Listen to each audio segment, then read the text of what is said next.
परमेश्वर का धन्यवाद करता हूँ। एक बार फिर परमेश्वर ने अपने पवित्र चरणों में आने का सौभाग्य दिया। हम पिछले दिनों से अनादिकाल का परमेश्वर का विषय सीखते आ रहे हैं।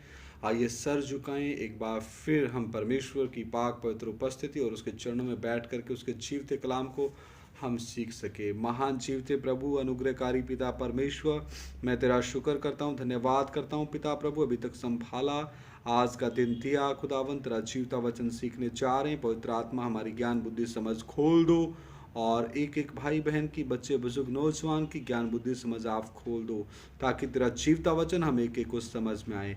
आप बढ़ो और हम घटते जाएं। प्रभु यीशु मसीह के सामर्थ्य और पवित्र नाम से मांगते, सुनो और ग्रहण करो, आमीन। तो आइए हम परमेश्वर के वचन में से सीखेंगे कि अनादिकाल का परमेश्वर कौन है, जैसा कि हम पिछले भागों में सीखते आ रहे हैं। आइए मेरे साथ पढ़ें दूसरा राजा 19 अध्याय 15 वचन हम देखते हैं।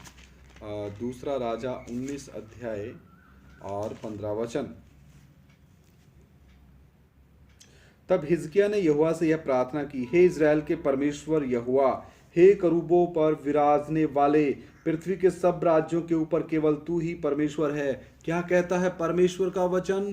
पृथ्वी के सभी देशों के ऊपर केवल तू ही परमेश्वर है, सभी राज्यों के ऊपर केवल तू ही परमेश्वर है, पृथ्वी के सब राज्यों के ऊपर केवल तू ही परमेश्वर है, आकाश और पृथ्वी को तू ही ने बनाया है। हालेलुया। तो जिसने इतना बड़ा आकाश बनाया, जिसने पृथ्वी बनाई, तो मेरे प्रिय भाइयों बहनों, वही तो परमेश्वर हुआ ना।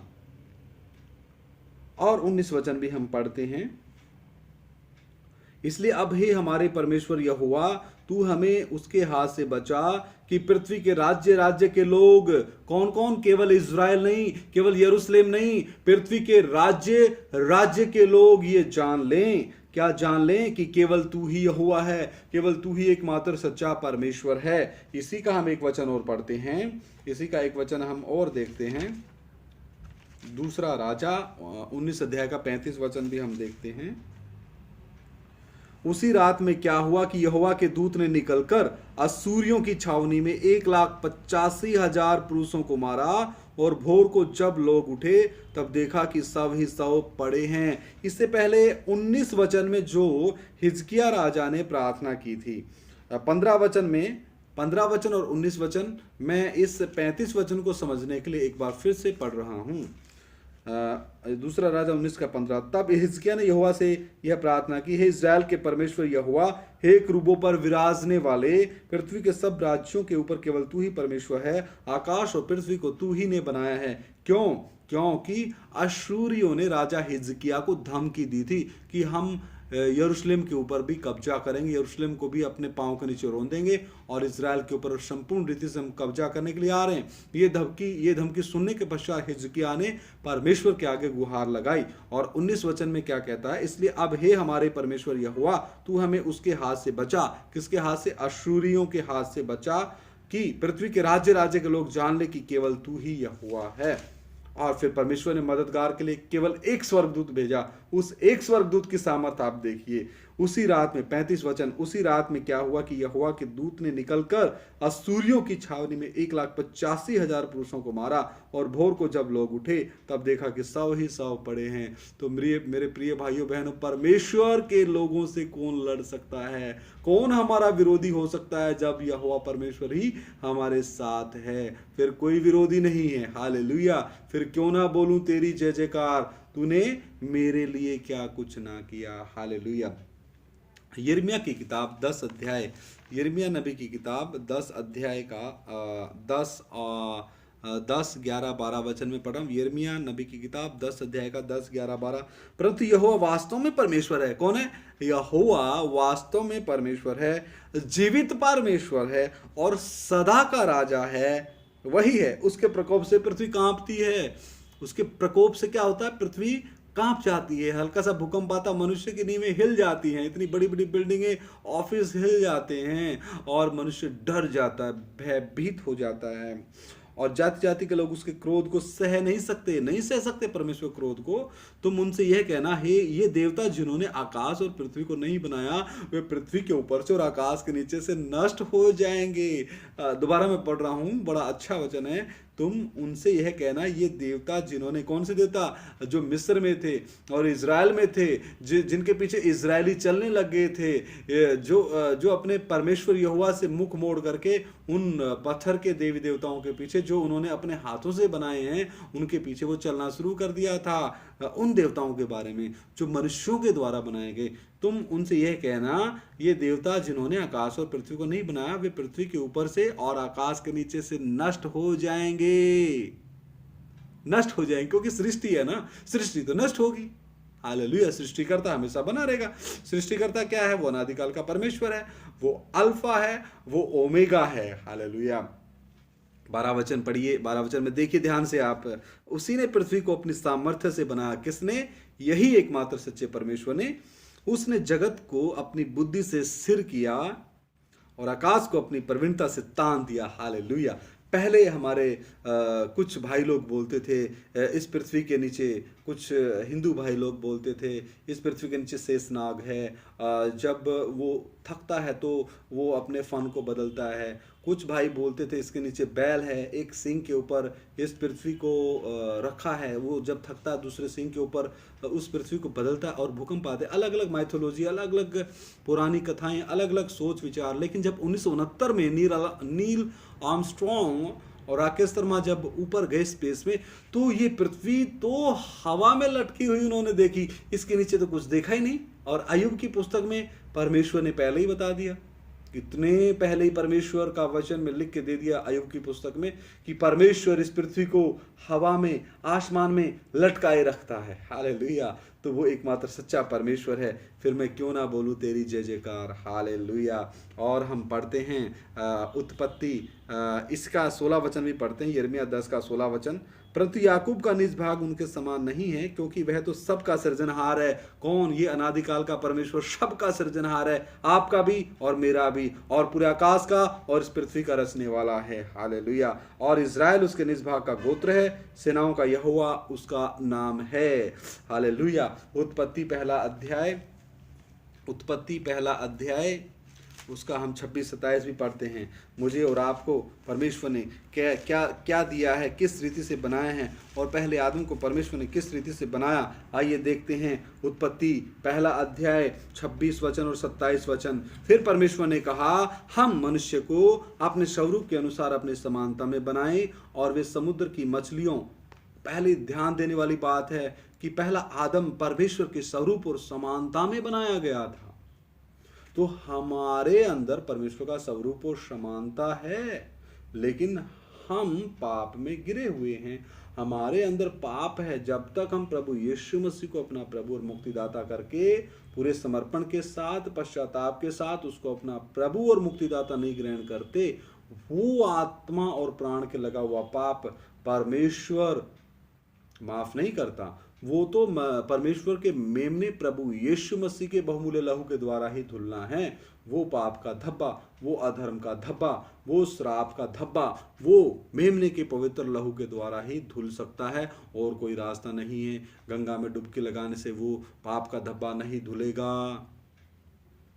कितना भी सज्जी लगा लो, वो पाप का धब्बा, अधर्म का धब्बा नहीं धुलेगा। एसिड से वो नहीं धुलेगा, वो शरीर में नहीं लगा, वो पाप तो खून में है। माँ के गर्भ में ही पिता के द्वारा हमें विरासत में मिलता है। वो आदम के पाप के कारण हम जन्म से ही पापी हैं। उस पाप से अगर छुटकारा पाना है तो क्रूस पे लटके मसीहा को अपना प्रभु और मुक्तिदाता ग्रहण करना है, और फैसला लेना है कि आज से आखिरी सांस तक प्रभु आप ही मेरे जीवन में मुक्तिदाता हो, मेरे उद्धारकर्ता हो, मेरे परमेश्वर हो, और मुझे आपके वचन के अनुसार चलने के लिए कृपा दे, मैं वफादारी के साथ आपके पीछे चल सकूं।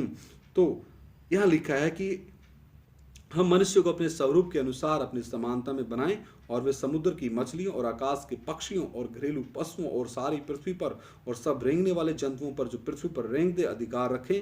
तब परमेश्वर ने मनुष्य को अपने स्वरूप के अनुसार उत्पन्न किया। मनुष्य बंदर से नहीं आया। बहुत से वैज्ञानिकों का दिमाग खराब हो चुका है कि मनुष्य तो बंदर से आया है। अच्छा, वो धीरे धीरे चलते चलते युगों के अनुसार उसकी पूंछ गायब होगी। ठीक है, मेरा एक सवाल है, बंदर तो आज भी बंदर है, लेकिन जब मनुष्य बीमार पड़ता है आधुनिक युग में तो उसको बंदर का खून फिर आप लोग क्यों नहीं चढ़ाते? इस मेरे सवाल का जवाब दीजिए। परमेश्वर वो सर्वज्ञानी परमेश्वर है, उसने हर एक जानवर का खून अलग अलग दिया है। एक जानवर का खून दूसरे जानवर में नहीं दे सकते। आप मनुष्यों को भैंस का खून नहीं चढ़ा सकते, बंदर का खून नहीं चढ़ा सकते, फिर बोलते हम बंदरों से आए। इसीलिए तो पहला यूहन्ना 5:19 में लिखा है सारा संसार दुष्ट के वश में पड़ा है। और दूसरा कुरिन्थियों 4:4 में लिखा उस दुष्ट ने लोगों की बुद्धि को अंधा कर दिया, लोगों की आंखों को अंधा कर दिया, लोगों के कानों को बहरा कर दिया। वो देखते हुए भी नहीं देखते, सुनते हुए भी नहीं सुनते। क्यों? जैसे शराब का उदाहरण, शराब पे लिखा है अल्कोहल, शराब स्वास्थ्य के लिए हानिकारक है। उनको पता, वो देख रहे हैं, वो पढ़ रहे हैं, लेकिन फिर भी पी रहे हैं। और भी अधर्म की बातें और पाप की बातें वो सुनते हैं, लेकिन सुन रहे हैं, लेकिन फिर भी वो कर रहे हैं। क्यों? क्योंकि दूसरा कुरिन्थियों 4:4 में क्या लिखा है? और इस संसार के ईश्वर ने यानी कि शैतान ने लोगों की बुद्धि को अंधा कर दिया, आंखों को अंधा कर दिया, कानों को बहरा कर दिया, देखते हुए भी नहीं देखते, सुनते हुए भी नहीं सुनते। क्यों?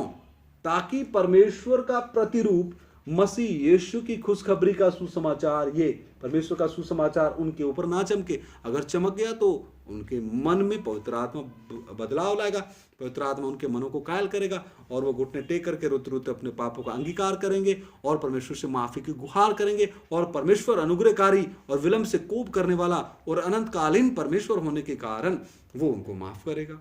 और ऐसा अगर होता हुआ तो समाज के और पृथ्वी के एक कोने से लेकर के आखिरी छोर तक ये सिस्टम और ये व्यवस्था और ये प्रचलन और ये नियम और ये दौड़ बढ़ती जाएगी, फैलती जाएगी। शैतान ये चाहता नहीं। और हम देखते हैं उत्पत्ति 2:7, तब यहोवा परमेश्वर ने आदम को भूमि की मिट्टी से रचा और उसके नथनों में जीवन का श्वास फूंक दिया, यानी अपना आत्मा फूंक दिया और आदम जीवित प्राणी बन गया। हम बंदरों से नहीं आए हैं, हमारे अंदर परमेश्वर ने अपना आत्मा फूंका है। हालेलुया। तो मेरे प्रिय भाइयों बहनों, ये सारे विचारों से तौबा करो, ये सारी बातों से तौबा करो और प्रभु यीशु मसीह के पीछे आओ, क्योंकि वो ही एकमात्र सच्चा परमेश्वर है। उत्पत्ति 14:19-20 भी देखते हैं। उत्पत्ति 14:19-20, उत्पत्ति 14:19-20, उत्पत्ति 14वां अध्याय 19-20। और उसने अब्राहम को यह आशीर्वाद दिया। किसने? मलिकिसिदक अब्राहम को आशीर्वाद दे रहा है। क्या? और उसने अब्राहम को यह आशीर्वाद दिया परम प्रधान ईश्वर की ओर से। कौन? परम प्रधान ईश्वर की ओर से, जो आकाश और पृथ्वी का अधिकारी है। तो जो आकाश और पृथ्वी का अधिकारी है उसके सामने तौबा करने में क्या प्रॉब्लम है? क्या समस्या है मनुष्य जाति को? कितना और समय लगाएगी मनुष्य जाति? तू धन्य हो और धन्य है परम प्रधान ईश्वर जिसने तेरे द्रोहियों को तेरे वश में कर दिया। तब अब्राहम ने उसको सब वस्तुओं का दशमांश दिया। तो परम प्रधान ईश्वर सबसे ऊपर प्रधान, परम प्रधान कौन होता है? सबसे प्रधानों के ऊपर परम प्रधान। हालेलुया। तो यही एकमात्र सच्चा परमेश्वर है। क्यों देर कर रहे हो? क्यों और अधिक मार खाने का मन आप लोगों का बढ़ता जा रहा है? और हम वचन देखते हैं व्यवस्था विवरण 33:27, व्यवस्था विवरण 33 अध्याय का 27 वचन।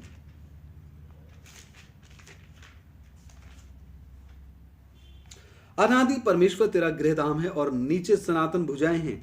अनादि परमेश्वर, यहां भी वचन कहता है कि वो अनादि परमेश्वर, उससे पहला कोई है ही नहीं, वो ही सबसे पहला परमेश्वर है। फिर क्या आप लोगों को शक है? क्यों तर्क वितर्क करते हो? प्रभु यीशु मसीह के पीछे आओ, वो आपको निजात देगा, मुक्ति देगा, मोक्ष देगा, हमेशा का जीवन देगा। हालेलुया।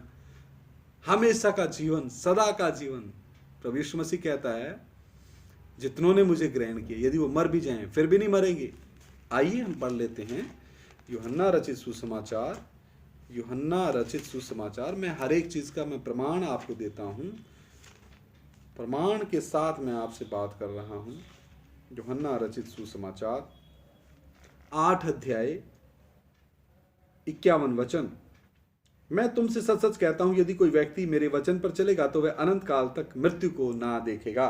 और वचन हम देख लेते हैं। हालेलुया।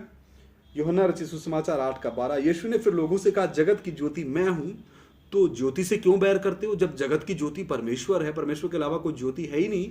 और जो मेरे पीछे हो लेगा वह अंधकार में ना चलेगा परंतु जीवन की ज्योति पाएगा। तो जीवन की ज्योति लेने से आप क्यों इतना मन कतरा रहे हो?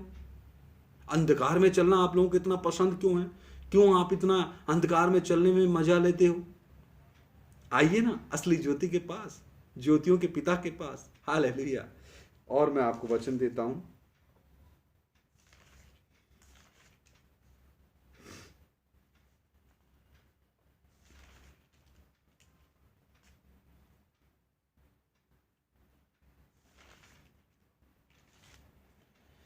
यूहन्ना रचित सुसमाचार 4 अध्याय 13-14, यीशु ने उसको उत्तर दिया, जो कोई यह जल पिएगा वह फिर प्यासा ना होगा, यानी